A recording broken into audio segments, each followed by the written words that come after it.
Hey, sports fans, welcome to a brand new episode of EBC Sports International. I'm your host tonight, Michael Hudson, coming to you from Seattle, Washington. Thanks for joining us tonight. So without further ado, I want to introduce to all of you tonight's panel, starting with EJ Gonzalez from Alexandria, Virginia. What's going on, E? What's up, Mike? Man, I feel like it's been a while since I've been on the show with you. So I'm excited to talk some college hoops, some basketball, some football. Let's go, man. It's been a while. Let's go, man. It has indeed. Good to see you, man. And last but not least, from New York, we have the one and only PJ Hughes. What's going on, man? What's up, Mike? Talking about college basketball, how about those South Carolina Gamecocks? Aaliyah Boston going for a huge double-double. Now I'm going for the Huskies. Let's go, UConn. Yeah, they're up by, it looks like they're up by 5 right now. So good to have you, man. Well, hey, thanks everybody for joining us. And like always, we want to remind all of you that we are by no means experts, rather a group of friends giving our own opinions about the sports world. So before we get into our main topics tonight, we do have some updates from the sports world this week. First off, our Los Angeles Bureau has a report from us from Crypto Arena, and let's see what they're up to.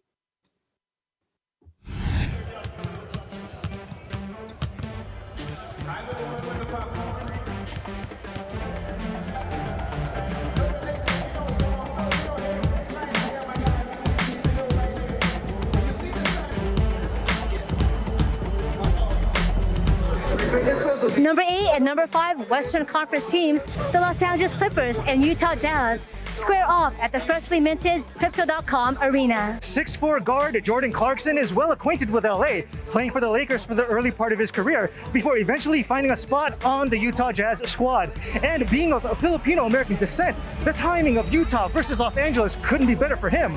Or for the thousands of fans who won't only enjoy NBA action, but who are also on hand to celebrate the annual Clippers Filipino Heritage Night.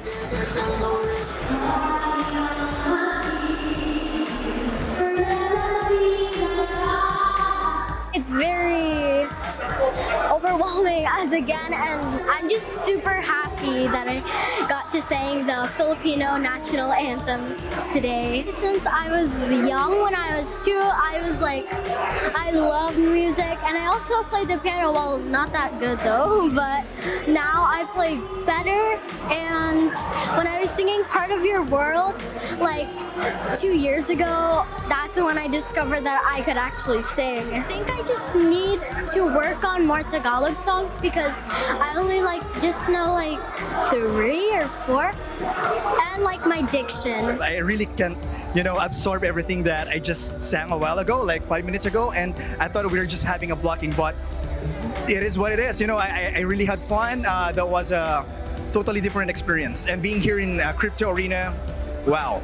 I just love being in LA. The moment I got here, because if you may ask, I'm also a part-time actor and a singer in the Philippines. That's why I chose living here in LA and trying my luck here. And yeah, let's see what's gonna happen. Just keep on supporting the Filipinos, the Filipino artists here in LA. We deserve to be known globally. They invited me to come sing the U.S. national anthem since I'm Filipino American. And I came out and the energy was great.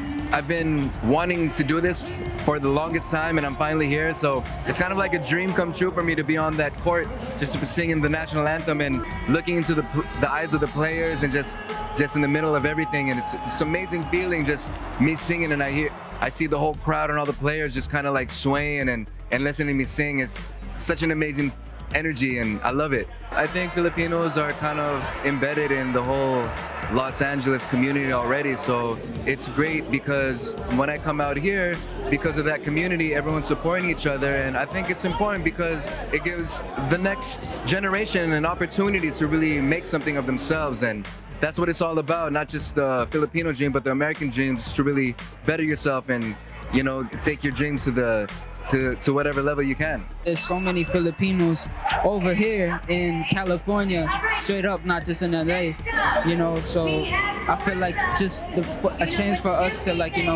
show a little more of what we are to the world will just be a great opportunity for everyone to just like, get a peek more into us, and because we just love spreading love, and we love accepting love as well, just like a love cycle.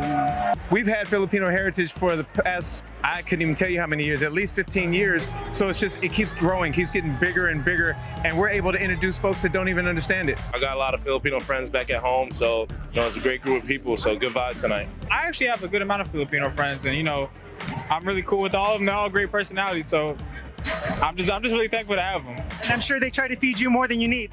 Oh yeah, for sure. They have great food, great food. We have a Filipino American on the Jazz, but we have the Clippers here. Who are you rooting for? Do you have any predictions? I'm always rooting for Filipino Americans, but I'm from Los Angeles, so I gotta root for the Clippers. You know what I'm saying? But it's fine. It's cool growing up here in LA as a Filipino. You gotta represent for sure. I'm feeling the energy of everybody, even though y'all just normally interview me, so it's just it's gonna be crazy. Clippers, baby, Philippines. As ready as Clippers fans were for their team to deliver the win, there was little to be optimistic about for most of the game, as Utah's active scoring and defense built a substantial 25-point lead almost midway through the third quarter. But as what all too often happens in the NBA, the pendulum can swing in the opposite direction at any moment, and that's exactly what happened in this instance. Steadily, LA chipped away at the lead, eventually finding themselves within striking distance late in the fourth. The Clippers finally overtook the Jazz around the 3:30 mark. However, what ensued next was a seesaw battle of lead changes, all the way down to 20 seconds left in the game. But it was at this point when LA was able to put Utah away for good. It was a real nail-biter here at Crypto.com Arena as the Los Angeles Clippers edge out the Utah Jazz by a score of 121-115. With only a handful of regular season games left, both teams look to accelerate efforts in order to secure a playoff berth. But regardless of what jersey fans wore, everyone came out on top because Filipino Heritage Night brought the energy and fun to the entire crowd. Ivan Allen, EBC Sports International, Los Angeles. Thanks, LA team. So I have to say real quick, JR, that singer that they interviewed, my wife and I actually saw him in concert like 3 or 4 months ago. Pretty cool dude. Actually, got to meet him and everything. So that's pretty awesome. Have you guys been to any like Filipino nights at all? No, not over here in DC. I don't know if they have a Filipino appreciation night here in DC. Maybe they should though. The Filipino community here is huge. Oh yeah. Usually in Seattle at the Mariners games, they have one like every season. So it's pretty cool. Pretty cool to see us represented out there. So our next story, EJ has some news for us concerning Tiger Woods. What's going on, E? Yeah, man. So just over a week left till the Masters 2022 tournament. And the golf world has been buzzing about the return of none other than Tiger Woods. Although Tiger has not publicly come out and said that he'll be making his return from his catastrophic injury, he's been seen putting up some practice rounds in Augusta. Former PGA players and analysts have made comments saying that Tiger looks like, quote, he's all back, end quote, after suffering that catastrophic accident early in 2021. But say that there's a good chance that he tees it up on August 7th to compete in his first PGA event since the incident. Fans, of course, including myself, and I'm pretty sure I could speak for Mike as well, are in high spirits for Tiger to make his return to competition. Back to you, Mike.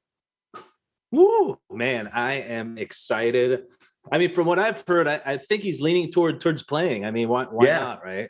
I think I don't think. I think he's going to be playing, man. I think with less than a week left, and this is what we're hearing, I'm pretty sure that we can safely say that he's gonna play. He's Tiger Woods, man. He loves to compete.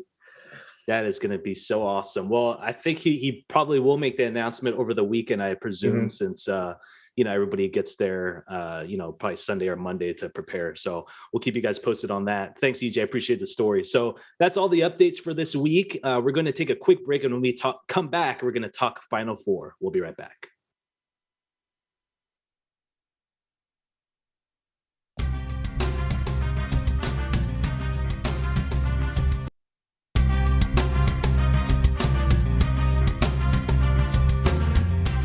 Hey, sports fans, welcome back. I'm Michael Hudson coming at you from Seattle, Washington. So the NCAA men's basketball Final Four is set, and tomorrow Duke will take on North Carolina, and the University of Kansas will be taking on Villanova, with the winner of each game playing in the championship game on Monday night. So let's first talk about the Kansas and Villanova matchup first. So EJ, we're going to start with you. So Villanova, they sustained a huge loss. Justin Moore, their starting shooting guard, tore his Achilles, unfortunately, in the Elite Eight game against Houston.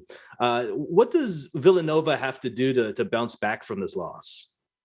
Yeah, man. Well, first, Villanova definitely hurting for Justin Moore, and they'll definitely miss him. So best wishes for him and hope for a speedy recovery. The Achilles is just an injury you never like to hear when it comes to basketball.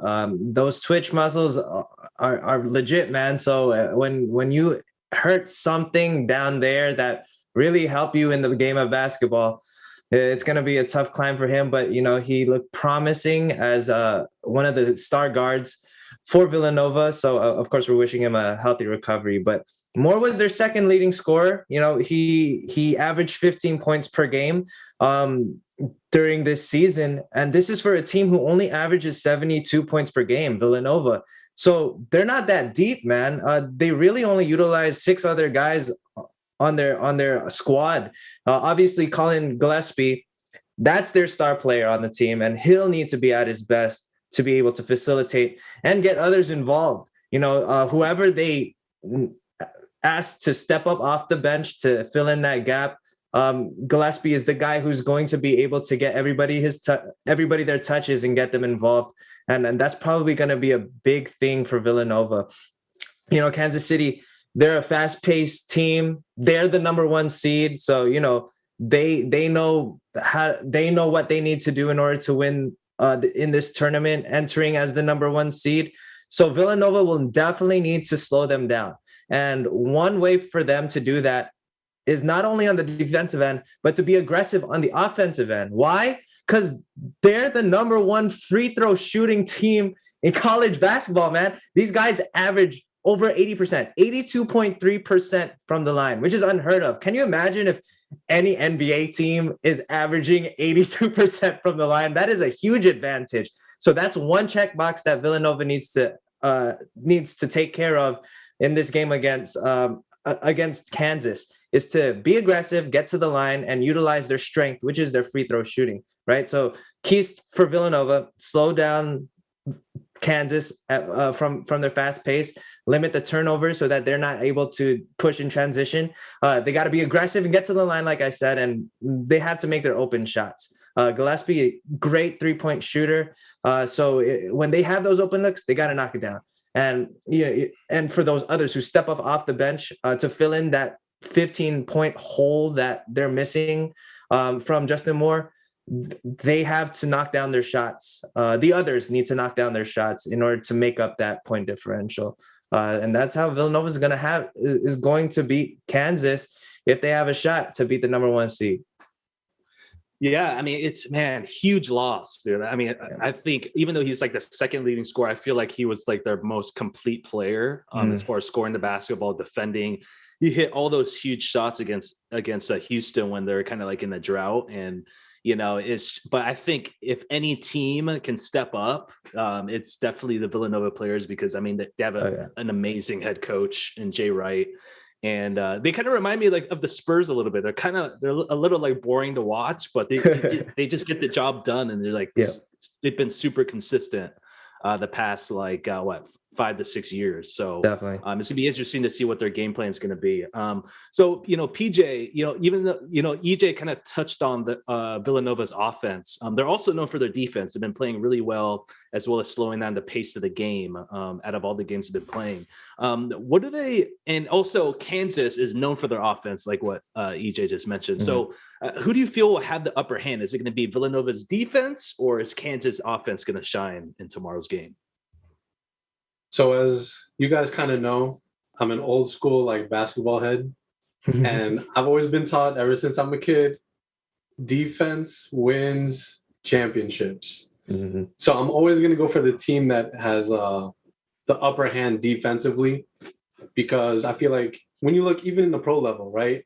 You go back the last few years, the year that the Lakers won the championship against Miami, how did they do it? It was with their defense.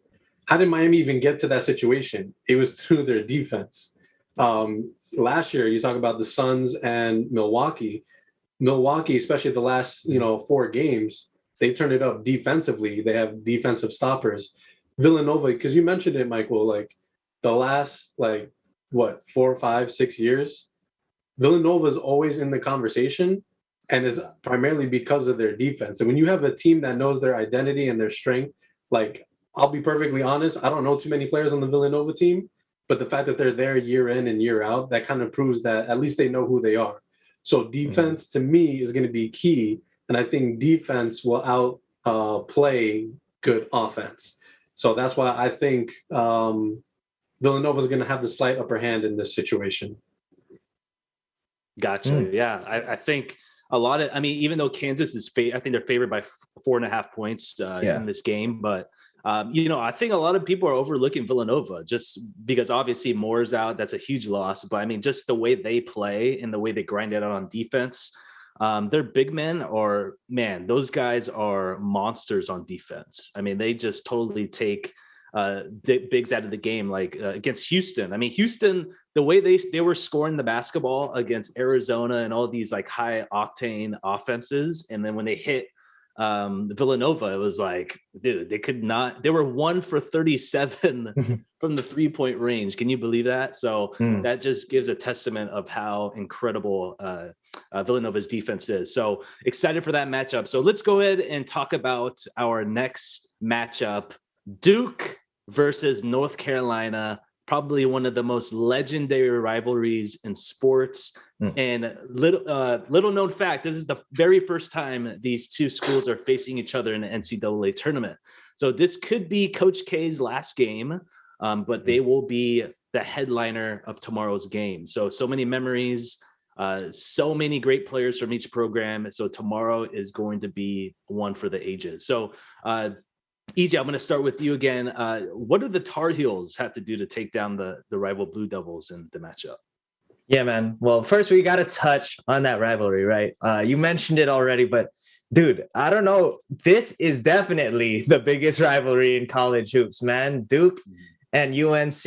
I mean, these two schools are literally 9 miles away from each other. So these campuses, they know each other fairly well. If they don't see each other at the McDonald's in the middle of the two schools, like I wouldn't be surprised if these two teams have seen each other at a dinner or at a random spot, because this is how close these guys are. So it's crazy. This rivalry has been nuts. It's so crazy that this is the first time that these two have ever faced each other in the NCAA tournament. That's insane. But this is definitely one game that all of us are eager to watch, just because of that rivalry, right? But these two teams have been successful for years and years, and now we get to see them go head to head. Carolina, though, was the 8th seed coming into this NCAA tournament, right? But they're playing their best right now. Their confidence should be at an all-time high, because let's remember, they're the ones who took out the number 1 seed in Baylor in the second round, right? And after that, they went on to beat UCLA. And I actually had UCLA going to the Final Four this year, just because of the run that they had last year. Johnny Juzang, I'm a big fan of, obviously, because he's a fellow Asian American playing hoops. We always idolize the Asian Americans who's playing hoops. So, Johnny Juzang, I definitely wanted to see him be successful. I was kind of sad that he didn't enter the NBA draft last year after all the noise that he made. And then this year, their run ends up being cut short because of the Tar Heels. But, the Tar Heels also was the one who broke the run of the Cinderella team of St. Peter's, the ones we've been talking about all NCAA tournament. So, they know what they need to do. They're playing real well right now, and they've beaten some top dogs along the way. Duke on the other side, they're also playing great, but they're hungry because they know this is Coach K's last sees it.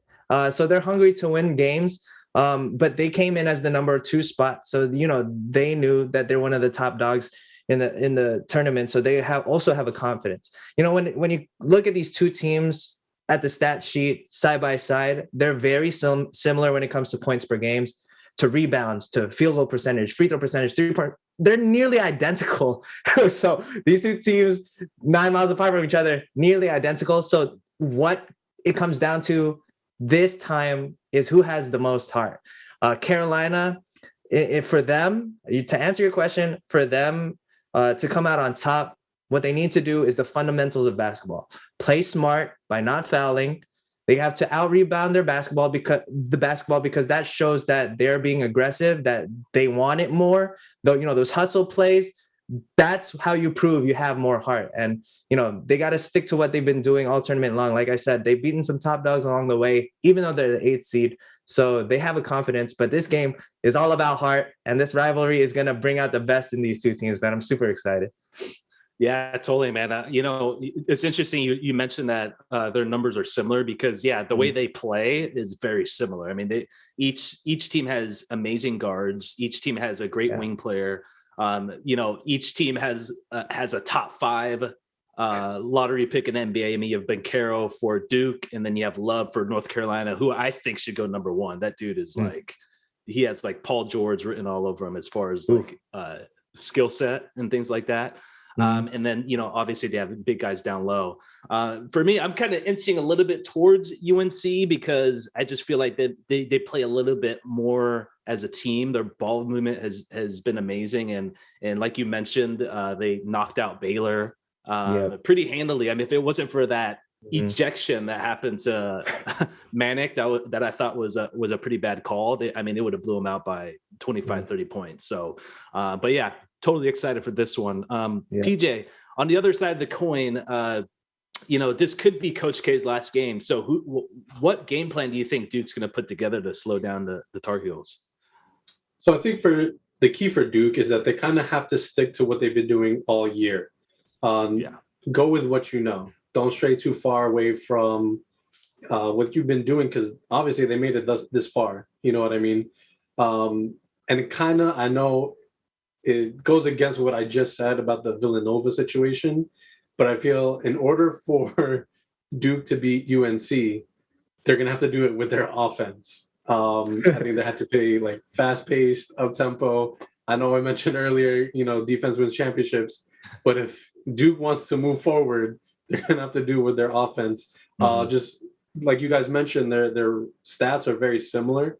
The same could be said for like their advanced stats, like their efficiency rating and everything like that. Offensively, they're very close. Duke has the slight upper hand. Defensively, UNC is better, which is why I feel like if Duke has a chance, it's going to have to be through their offense, through Paolo, obviously, because he's going to be top lottery pick. I think that's what they're going to have to do in order to get over the hump of UNC. And then, of course, we all love like a good narrative story. It's Coach K's last game.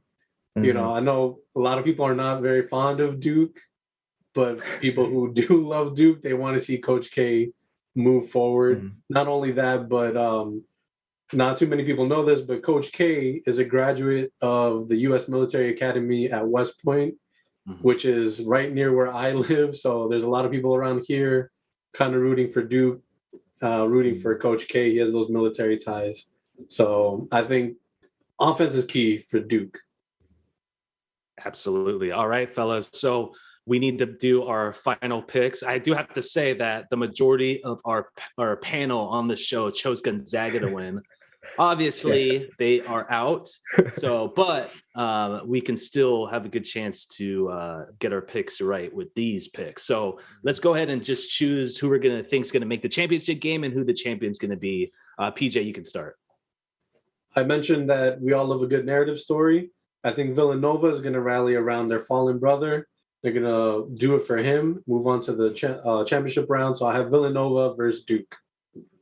And then who wins? I'm going to go Villanova. Defense wins championships. Ooh, Villanova. All right. Man. Okay. How about you, EJ?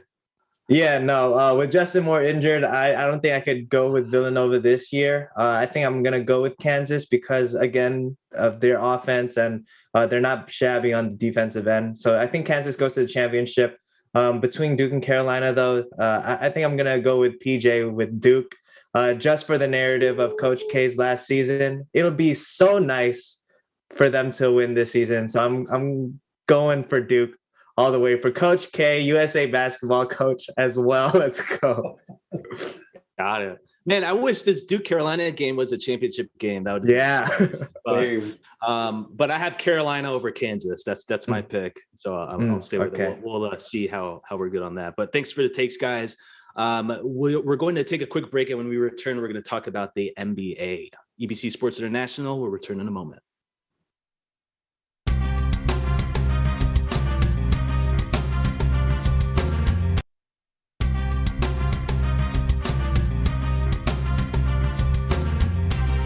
Hey, sports fans, welcome back. So the Memphis Grizzlies, yes, the Memphis Grizzlies of the NBA are currently sitting at second place in the Western Conference right now, going a whopping 18-3 the last 21 games. There are many experts out there who believe that the Grizzlies has a great chance to win not only the West, but actually the NBA championship this year. So PJ, is this prediction fact or fiction in your opinion? Oh man, I feel like with teams like this, players, teams, there's always favoritism with that unreasonably, overly confident team. And there's even more love for an unreasonably, overly confident team that could back it up. And that's exactly what the Memphis Grizzlies are. They are deep. Their depth is probably tops in the league. They're gritty. What I like about the Grizzlies the most is that they don't back down from anyone. We saw that, maybe a month or so ago against the Lakers, and they're trash talking King James, no fear whatsoever. Young guys that are coming off the bench, people never even heard of. I feel like, and like what I mentioned earlier, defense wins championships, and they don't back down from anyone. So with that statement, I feel like the prediction is, I feel like it could be fact. I feel like they could make their way to the NBA Finals. Will they actually do it? I'm gonna probably say no. As of right now. But I mean, like how good they are with or without John Morant. I feel like with or without him, they're gonna be a team they're gonna be a team that has to be feared when it comes to the playoffs this year. Yeah. I mean, just the way they play. I mean, they just play so unselfish. They play so smart with the basketball. I mean, Bane is shooting 48% from three. Bane. Like he has just been insane. He's a monster. So I mean, and they play amazing defense. I mean, Dylan Brooks. I mean, probably the most underrated defender in NBA easily. I mean, this dude can ball. So with that being said, EJ, I mean, what are your thoughts about the Grizzlies now, and how far do you think they'll go in the playoffs? Man, they're fun to watch, bro. The Grizzlies are fun to watch. And this is without John Morant. You mentioned the 18-3 in the last 21, but you know what their record is without John Morant? 20-2. They've only lost 2 games without John Morant. So they're, like PJ said, they're doing it with or without John Morant. And John Morant is their best player. Can you imagine the Brooklyn Nets if they were without KD and they were playing this good, and then we're anticipating KD come back? We definitely say Brooklyn Nets are winning the championship because they're not doing it with KD. And that's just an added piece. I mean, this just goes to show you, look at when he joined the Warriors. when KD joined the Warriors, he was their missing piece, right? Look, they're doing this without John Morant, their best player, and they're looking great. Jaren Jackson Jr., man, he's a big body down there. And like you said, this is the Grizzlies that were known for their grit.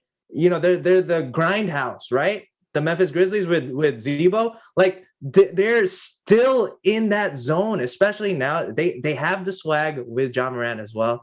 Desmond Bane, I think one of, if not the most improved this year in the NBA. He has taken that step up, and people are not talking about him enough. I have him on my fantasy league, so I get to witness what he does night in and night out, right?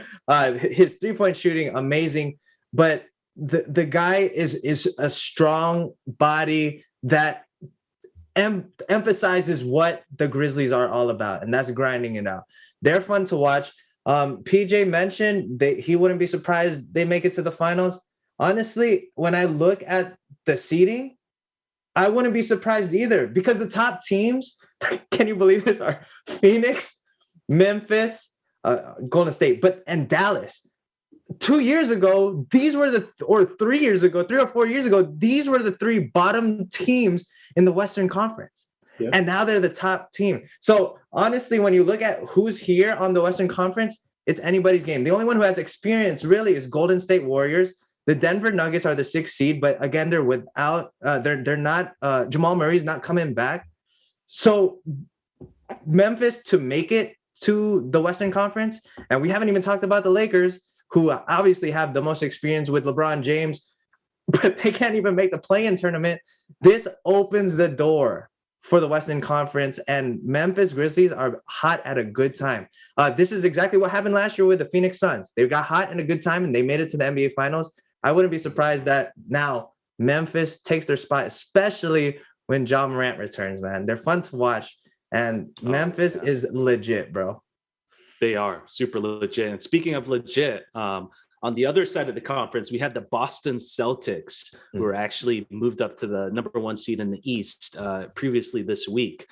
So they became the new seed. They've been on fire and on a tear as well. And now they are on top of the Eastern Conference. PJ, we're going back to you. How far do you think the Celtics will go in the playoffs this year? Well, even though they did make the top seed there for, it was very short-lived. Yeah, Miami took it back. Miami beat them earlier this week. Go Miami. Yeah. But nevertheless, when you look at this Celtics team, right, imagine at the beginning of this year, 2022, where they were. They were kind of like one of the laughing stocks of the East. You know, like nobody was really talking about them. Nobody took them into consideration. If you told me, you know, January 1st, 2022, watching, you know, in a few months, the Boston Celtics are going to be the top of the East, I'd be like, there's absolutely no way. But the way, what I mentioned earlier, right, about like teams having an identity, the Grizzlies, they have an identity. They know who they are. They don't back down from anyone. Same thing with the Boston Celtics. Now, you know, even though it was a rocky start to the beginning of the season with a new head coach who was constantly calling out his team, having team meetings, really getting on their case. And then obviously with the trade, getting Derek White, getting Daniel Tice back, getting Al Horford back. When you think about Al Horford and Daniel Tice, these are guys that used to be on the team just a couple of years ago. And you're bringing them back into a situation that they're familiar with to help give that team their identity again. This team was in the Western Conference Finals like 3 out of the 4 years over the past, you know, few years or whatever the case is. Now they have that identity again of we're a defensive team. They were one of the top-rated defensive teams in the whole league, you know, a couple days ago. And for them to be as solid as they are defensively, and now you're starting to see Marcus Smart blossom into the point guard role. Jason Tatum kind of taking over, where like if he shared the court with another superstar, he was in awe of that superstar. But now he's taking over. Like I'm the captain now. You know, this is my time to shine. So I feel like when you have guys who know what their role is, you can go pretty far. And I think the Boston Celtics are probably going to be the scariest team to face in the playoffs for the East. Ooh, wow. You heard it here first, everybody. So we have about a minute left, EJ. So do you think Celtics are fool's gold? Do you think they're the real deal, or is this just a little overhyped a little bit? No, man. Unfortunately, I think it is fool's gold. It's a little luck of the leprechaun over there for the Boston Celtics, man.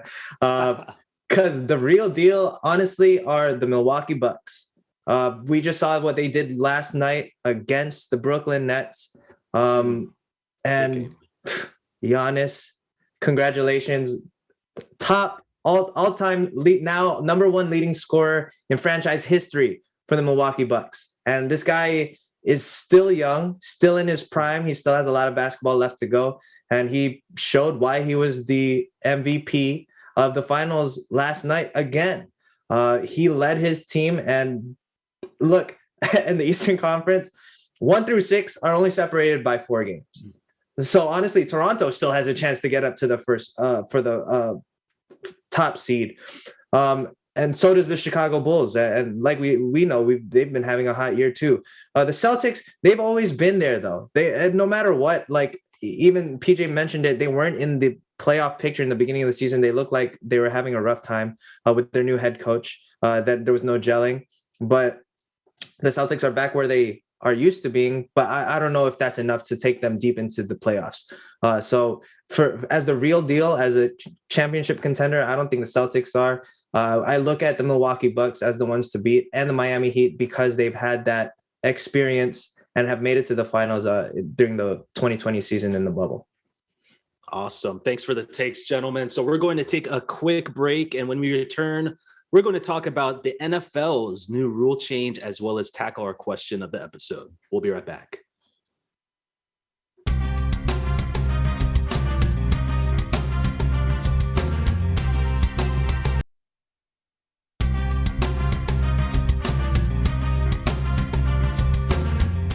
Hey, sports fans, welcome back. I'm your host, Michael Hudson, coming at you from Seattle, Washington. So it looks like a new rule in the NFL has taken effect and has been voted on. And so we're going to throw the graphic on here just so you can follow along.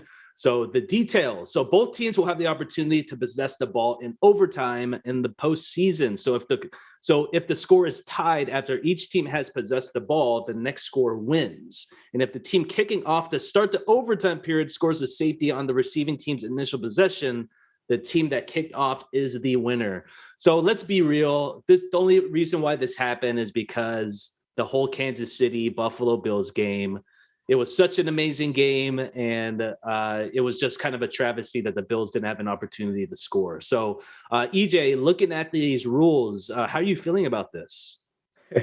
Well, if I'm a Buffalo Bill fan, I am real mad that they make this change the following season, right? Like, obviously, there's no such thing as a tie in the playoffs, right? In the regular season, I understand this is something that needs to happen, though. For both teams to have the chance to possess the ball. It doesn't make sense if they have the chance to possess it, and after a field goal, you get a chance to possess it.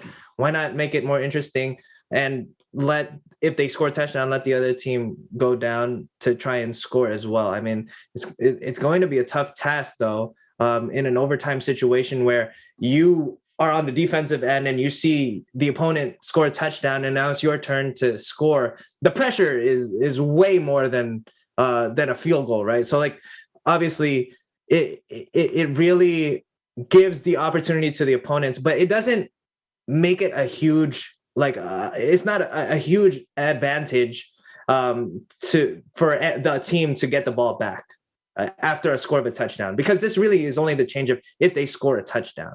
Otherwise, the rule is exactly the same. If they score a field goal, we get a chance to also score the field goal. Now, if they score a touchdown, tough break. Unless you got Tom Brady on your end of the field, then you feel pretty good that you could get down to the end zone. But aside from that, when the pressure's on, that's tough. But as Buffalo Bills fans, like I said, yeah, I'd be very distraught to know that they make this change right after the next season. Oh yeah. Yeah, absolutely. And I think they should have added another element to it, in my opinion. I think like the team has to go for 2, like no field goals. Like they have that would be interesting. They have to go for 2 points. Right. So let's say like if they do go for 2, then they win. Or you can give the other team a chance to answer. I mean, because I just feel like it just makes it too easy. Like I mean, you're just scoring an extra point essentially to win, you know? Right. But yeah, I mean, I think it's great for the game. I think, we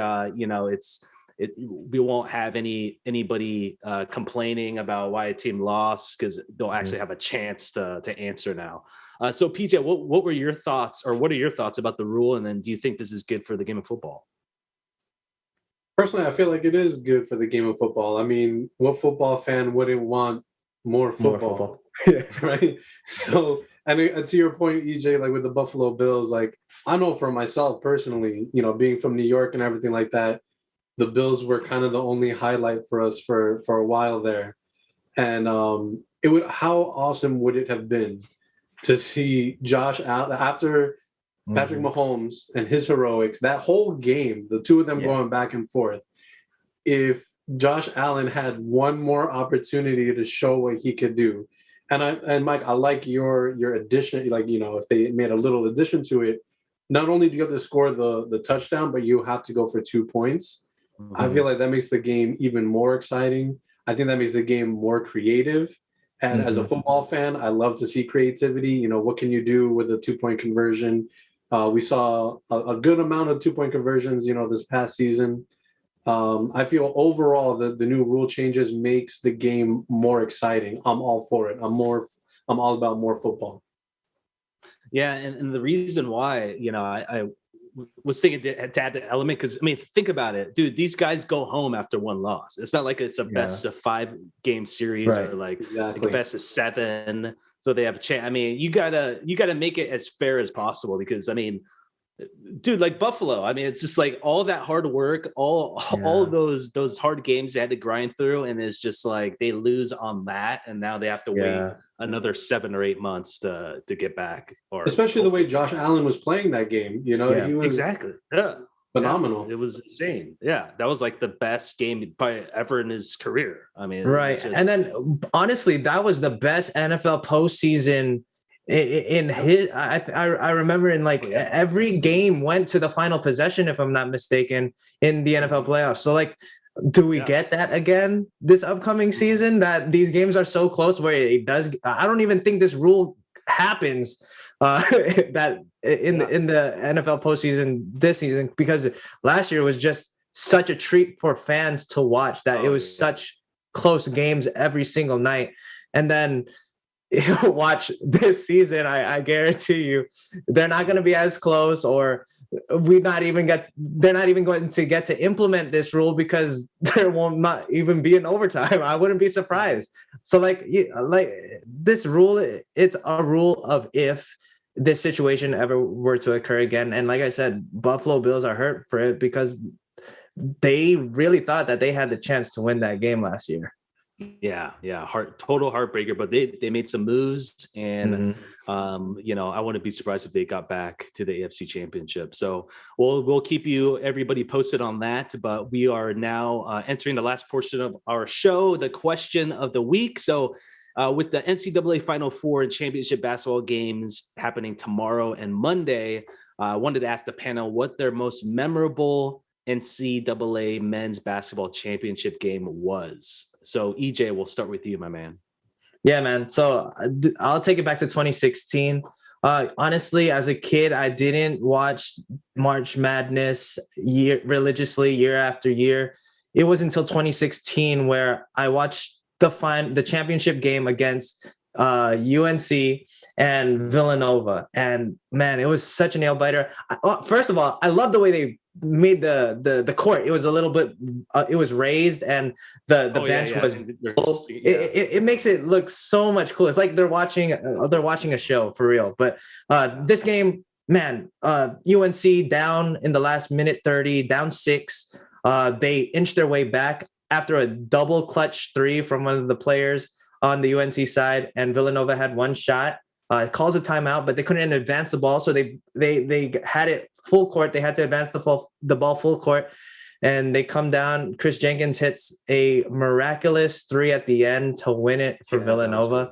That's definitely, honestly, one of the most memorable championship games, if not ever, in NCAA history. Yeah, that was pretty wild. Definitely pretty wild. PJ, how about you, man?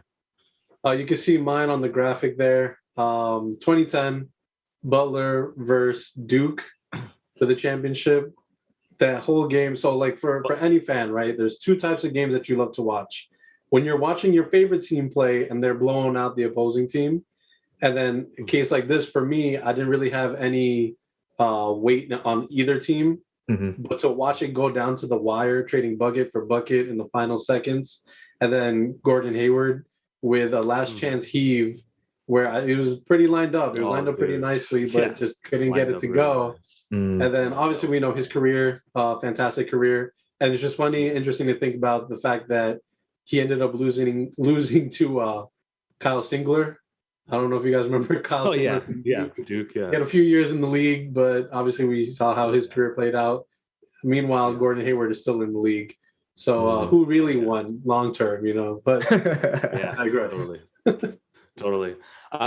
Man, those are good games, guys. I'm gonna have to go with 82. I mean, I wasn't born yet, but I mean, it was just a legendary game because no one knew who Michael Jordan was, and he hit that game-winning shot. So whenever I see it, it gives me chills for two reasons. One, because it's like he hits a game-winning shot as a freshman, and two, they didn't even have a three-point line back then, dude. You watch the game and you're like, dude, there's no three-point line back then. That's just like hard to fathom, especially with the game, how the game is today. Like threes are just everything. So pretty crazy, guys. So hey, thanks for sharing your moments, and thanks everyone. That's going to be our episode for tonight. On behalf of everyone on our panel, thank you so much for joining us, and be sure to tune in again next week. Make sure to visit our websites at eaglenews.net and at eaglenewslive.com, and watch us on net25.com. Like us on Facebook and follow us on Twitter at Eagle News to join the conversation. For Eagle News, I'm Michael Hudson. We live in interesting times.